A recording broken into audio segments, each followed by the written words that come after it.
എല്ലാവരും ഇഷ്ടപ്പെടുന്ന ഒന്നായിരിക്കുമല്ലോ ഊട്ടിയിലേക്കുള്ളൊരു യാത്ര. എനിക്കും ഒരുപാട് ഇഷ്ടമാണ്, പ്രത്യേകിച്ച് യൂക്കാലിപ്റ്റസ് മരങ്ങൾക്കിടയിലൂടെയുള്ള ഈ ഒരു യാത്ര. റോഡിൻ്റെ അരികിലായി വലിയൊരു ബൈസൺ നിൽപ്പുണ്ടായിരുന്നു. ഞങ്ങളങ്ങനെ പ്രകൃതി ഭംഗിയൊക്കെ ആസ്വദിച്ച് മുന്നോട്ട് പോയിക്കൊണ്ടേയിരുന്നു.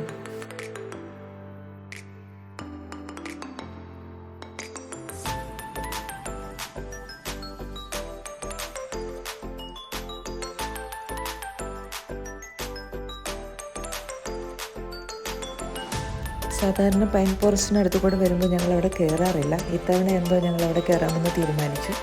അങ്ങനെ ടിക്കറ്റ് എടുത്തു. ഞങ്ങൾ ഉള്ളിൽ കയറി. നല്ലൊരു തണുത്ത അന്തരീക്ഷമായിരുന്നു. AC-യുടെ ഒരു ഫീലായിരുന്നു. വെയിലായിരുന്നതുകൊണ്ട് സ്വെറ്ററൊന്നും ഇടാതെയാണ് ഇറങ്ങിയത്. പക്ഷേ ഉള്ളിലോട്ട് ഇറങ്ങും തോറും നല്ല തണുപ്പ് അറിയുന്നുണ്ടായിരുന്നു. ഊട്ടിയിലെ ആ ഒരു തണുപ്പ് ആസ്വദിക്കാനാണല്ലോ എല്ലാവരും ഊട്ടിയിലോട്ട് പോകുന്നത്.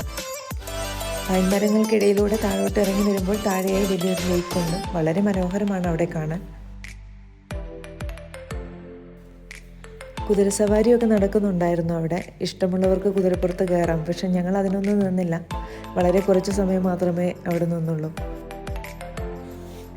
ഒരു കൊറിയർ ഊട്ടിയിൽ വന്നിട്ടുണ്ടായിരുന്നു. അത് വാങ്ങുന്നതിന് വേണ്ടിയാണ് ഹസ്ബൻഡ് ഊട്ടിയിലേക്ക് പോകാൻ ഒരുങ്ങിയത്. നീ വരുന്നുണ്ടോ എന്ന് ചോദിച്ചപ്പോൾ ഞാൻ ഒട്ടും മടി കൂടാതെ യെസ് എന്ന് പറഞ്ഞു. കാരണം എനിക്ക് ഊട്ടിയിലേക്കുള്ള യാത്രകൾ അത്രയ്ക്ക് ഇഷ്ടമാണ്. അങ്ങനെ ഞങ്ങൾ ഇറങ്ങി താഴെ ലേക്കിനടുത്തെത്തി കേട്ടോ. നല്ല ഭംഗിയുണ്ടായിരുന്നു. അവിടെ നിന്ന് ആ ഭംഗിയൊക്കെ കുറച്ചു നേരം ആസ്വദിച്ചു.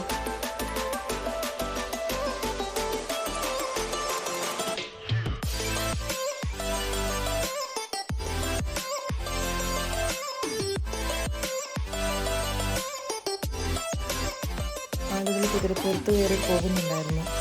അത് നോക്കി നിന്നു കുറച്ചു നേരം. പിന്നെ ഞങ്ങൾ മെല്ലെ മുകളിലോട്ട് കയറാൻ തുടങ്ങി. സത്യം പറഞ്ഞാൽ താഴേക്ക് ഇറങ്ങിപ്പോയപ്പോഴും ഉണ്ടായ സുഖം മുകളിലോട്ട് കയറി വരുമ്പോഴും ഉണ്ടായില്ല കേട്ടോ. കാരണം കുറച്ച് വിശപ്പൊന്നുണ്ടായിരുന്നു. പിന്നെ ഞങ്ങൾ നേരെ ഊട്ടിയിലേക്ക് വിട്ടു കേട്ടോ. ആദ്യം കഴിച്ചു, പിന്നെ ചെയ്യാനുള്ള കാര്യങ്ങളെല്ലാം ചെയ്തു. കുറച്ചു നേരം അവിടെയെല്ലാം ചുറ്റി കറങ്ങിയ ശേഷം തിരിച്ച് വീട്ടിലോട്ട് പോന്നു. വീട്ടിലെത്തിയപ്പോഴേക്കും രാത്രിയായി കേട്ടോ.